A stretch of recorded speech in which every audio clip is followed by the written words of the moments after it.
Hi, and welcome to the show where we share the stories of the many who intersect with our healthcare system but are rarely heard from. My name is Kevin Poe, founder and editor of Kevin MD. Today in the show, we have Orrin Franko. He's an orthopedic surgeon and hand specialist, and he wrote the Kevin MD article, How 5-Star Reviews Generated Over $225,000 in Revenue for My Practice. Orrin, welcome to the show. Thank you so much. I'm really excited to be here. So we'll get into your article in a little bit, but first off, can you share your story and journey to where you are today? Absolutely. Well, as you said, I'm an orthopedic surgeon. I grew up in Southern California, did my training in Southern California, and then also went off to Boston for med school, back to San Diego for residency, fellowship in Cincinnati. And throughout that, I was actually quite academic in terms of my pursuits through residency, wrote a number of papers, and was almost certain I'd be going into academic medicine. But through my journeys, I gave a couple talks and met my partner at one conference actually I went to, and he was in a small private practice, actually a solo practice, and thought maybe he could use a hand surgeon partner in a few years. So we kept in touch, and it turns out that I ended up joining his practice, and it was absolutely the best move for me. Being in small private practice, I think is just amazing, mostly because I can still do some academic pursuits, but I also get to explore other aspects of being a doctor, being a surgeon, being a business owner that I probably couldn't do as easily in a large institution. So it's not really where I thought I would be when I was in training, but I couldn't be in a better place. Now, there's fewer and fewer physicians going into private practice. Over the last year, especially in light of the pandemic, tell me some of the challenges that you as a private practice physician faced. Oh, I mean, I think you're 100% right. And just to talk about that first point, I actually give a lot of webinars online through the California Orthopedic Association about what it really means to be in small private practice, because I'm a huge advocate for it. And I would just mention that those webinars are free and online. And if you search my name, you can find them. But basically, I think you're right. I think through the pandemic, it's not that our challenges are less or more, they're just different. My partner and I have had a lot of control over our overhead, and we've always run a very tight ship. So we were able to control our costs better than people. So while our volume dropped just like everybody else's, we didn't have high staffing, high rent costs. And, with the PPP, of course, it helped quite a bit. I'd say we did a pretty good job. And also being in small private practice and having more control over my life, to be quite honest, if I needed more income, I could take a little bit more call, and that goes straight into my pocket. I could pick up some more cases. I could, do a little bit more outreach. And a lot of that is kind of where our topic and our article came from, is that, if you do a little bit of marketing, you can influence your bottom line quite a bit. All right, so let's talk about that article. It's on a topic near and dear to my heart. It's titled, How 5-Star Reviews Generated Over $225,000 in Revenue for My Practice. Now, for those who didn't read the article, could you just walk my audience through it and share the story of why you decided to write it? Absolutely. Well, I am younger, for those who are not watching but just listening. I'm 37 years old, so kind of borderline millennial. And I think a lot of people in our generation recognize the value of Yelp reviews and Google reviews, but that's not so obvious to the older generation of doctors. And they really aren't aware that people are going online and searching for doctors on Google or Yelp or Healthgrades. So when I started practice, I told my partner this is something I wanted to do, and he's a little bit older and he wasn't so convinced, but I did it anyway. And me being a numbers guy and kind of academic-y, I of course collected all the information about where patients were finding us online and how much I could analyze my billing software and find out how much money was being generated. And over a few years, it was quite obvious that there was a huge impact of focusing on online reviews, something that so many doctors ignore. And if you'd asked me 5 years ago, I would have told you 5 years from then, every doctor would have recognized the immense value of having a positive online reputation. But here we are 5 years later, and I think really the needle hasn't moved. Probably about 80% of physicians either don't recognize the value or kind of minimize the potential value of having a positive online reputation. So my intention is really just to help people understand that it's really good for you, it's good for business, it's good for patients, and it's cheap and or free. So I don't see any reason not to do it. So when you Google a physician's name, there are a plethora of online rating doctor sites that come up. Healthgrades, Vitals, Yelp. There's just a gamut of them. Now, how do you choose which ones you want your patients to respond to? And of all the ones that I mentioned, which ones have the most influence? Oh, great question. So number one is Google. So Google's the late addition to the game because now they have their own Google business profile for most doctors, and they have their own reviews. And the best research shows that your online Google search ranking has about a 21% contribution from your Google score and review volume. And when you search on Google, obviously you get your search results in a list, but off to the right side, you get what they call the knowledge box, where a business will be shown prominently with their website and their photos. That's really what you're looking for. That's the most important. I would say Yelp is probably the second most important. Yelp has a whole lot of issues that we may or may not get into today in terms of hiding certain reviews with their algorithm about what they deem to be a valid review.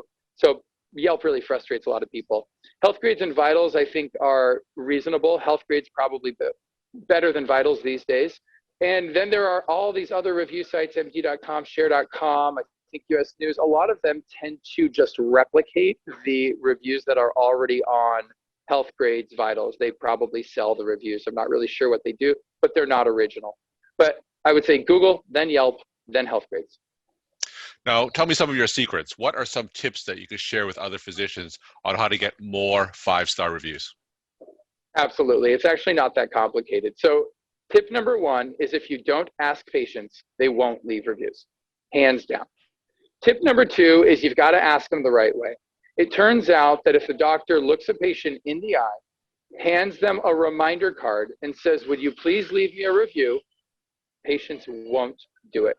That's probably not what you expected me to say. A lot of people think, well, if I just ask my happy patients, I'll go ahead and, I'll pick up a few reviews. The average response rate is about 1.3% if you do that. Alternatively, if you email all your patients, you had an automated system that would just automatically follow up with every patient asking for them to leave you a review, the response rate is upwards of 8 to 10%. So this is really a volume game. And I always tell doctors, if you're trying to pick and choose your happy patients, or if you're a surgeon and you're only asking your surgical patients, you're really missing out on most of the positive reviews. The goal of your own reputation is that a prospective patient, someone who is evaluating you as a doctor, gets a reasonable impression of what their experience is likely to be in your office. You want a mix of surgical and non-surgical patients. You want every patient who walks in your door to leave a review for you, and you want to have hundreds of them. So are you saying that you primarily use an automated system to get that 8 to 10%? Do you talk to patients individually and ask them to leave a review even though the response rate is so low? I've done everything. So the reason I know all this is because I've been through every iteration and I've analyzed it along the way. I've put signs up in my office. I've asked patients. I've had iPads on my registration desk and I've had them do it in the office. I've handed out cards and ultimately I've transitioned to an automated system. And hands down, the automated system is the most successful by a power of 10. So I actually don't ask patients anymore, with one exception, which is if a patient says, I found you on Yelp or I found you online, then I simply say, that's wonderful. I'm really glad that's working. If you don't mind, I'd appreciate it if you left me a review. But other than that, 90% of the time, I'm just automating it. And yeah, there are a lot of systems out there that do it. And basically, I looked at all of them and I ended up building my own because it was cheaper, easier, faster, and worked better than all of them. So I have my own system called SurgiSurvey, and it works extraordinarily well. A couple hundred doctors are using it now. Now, do you funnel these patients to review physicians at a certain site? You mentioned Google being the most prominent. So do you preferentially have them rank physicians at Google? Absolutely. It's up to the person who's using it. So I always recommend starting with Google. Once you get over 100 Google reviews, you have a little more flexibility. Then I recommend Yelp, and then I recommend Healthgrades. So a question I get always asked is negative reviews that may or may not reflect on the clinical ability of the physician. It could be something wrong with the office, or it could simply be false. So how do you respond to negative reviews that are clearly false? I've written articles and given a lot of talks about how to respond to negative reviews. And I could probably bore your readers right now with a lot of information about be sure to, respect HIPAA, address the problem head on, demonstrate compassion and sympathy, but without disclosing too much information.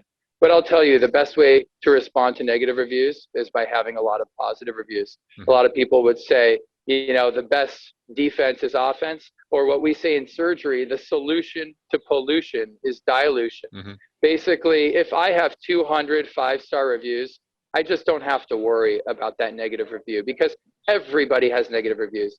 Half the time, they're not even your patient. It's the patient who couldn't get in to see you because of a wait list, or the insurance you don't take, or the body part you don't treat. And those reviews keep doctors up at night. Or it's a patient in your office who you understand you're just not having a great connection with. That patient's not happy and there's just not much you can do about it. Maybe they got upset with the receptionist. And you think to yourself, boy, they're just going to go online and they are going to torpedo my reputation. But that only matters if you have 2 or 3 reviews. When you have 200, who cares? You know what? They're going to leave a negative review anyway. The solution to pollution is dilution. That is a quote I use myself in my own talks when I talk to physicians about online reputation. So I'm glad that we're on the same wavelength. One question about Yelp, a question I often get is the fact that Yelp hides some positive reviews, especially from users who do not leave a lot of reviews themselves. Now, Absolutely. when physicians who are frustrated come to you and says, this patient left me a positive review on Yelp, but it's not showing, how do you respond to that? Yeah, I totally agree. I mean, Yelp is a tough nut to crack. I don't know anybody who has somehow circumvented Yelp's algorithm. Basically, I think it's just a numbers game. I tell people, if I can get you 100 views on Google, chances are 99 are going to show up. And if I get you 100 reviews on Yelp, chances are 20 are going to show up. But everyone's playing that same game and everyone's getting their reviews filtered. So you just want to have as many as you can. The other thing to know about Yelp is that their review algorithm changes all the time and their numbers are always going up and down. And sometimes a patient leaves you their first review and almost absolutely it's going to be filtered out by Yelp because it's their first review. But over time, that patient may leave a review for a restaurant and a hotel and another doctor. And Yelp may learn over time that they are a real person with valid reviews and it may reappear. So my Yelp score actually fluctuates. One day I have 47 reviews, some days I have 50 reviews, and then it goes back down. We're talking to Orrin Franko. He's an orthopedic surgeon and hand specialist. He wrote the Kevin MD article, How 5-Star Reviews Generated Over $225,000 in Revenue for My Practice. Orrin, short of purchasing an automated system to garner patient reviews, what's your number one actionable tip that you can share with physicians on how they can get a better online reputation? I mean, I think short of purchasing a system, you would basically have to replicate what any system would do. The data is quite clear that you have to ask every patient, and if you can do it via email or text, go ahead and do it. The problem is that most practices don't have the interest or time to start emailing or text messaging every patient.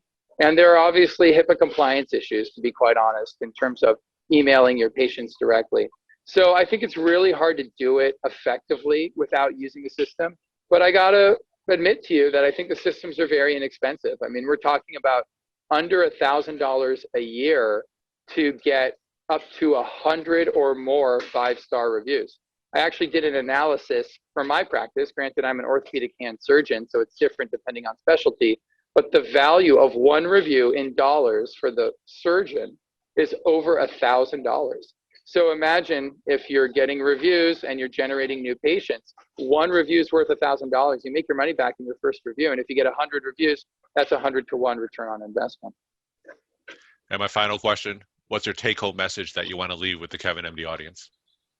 My take-home message really goes out to people who aren't a big fan of reviews, who think to themselves, either I already have a full practice, I don't need more patients, or nobody reads those reviews anyway. And I like to remind people that reviews are multifaceted. Yes, it's good for new referrals, but it's also good for patients who are coming to see you anyway. Even though they're coming to your office, they want to know that they're going to have a positive experience. And so it doesn't matter if you already have a busy practice. Your patients are going to be happier knowing that they're going to a doctor that's well-liked. And you're going to be happier when you go to bed at night knowing that your patients love you. And reading these positive reviews, it really makes you feel great. So I just wouldn't discount it. Well, thank you so much for sharing your time and insight. And thanks again for being on the show. You're welcome. Thank you.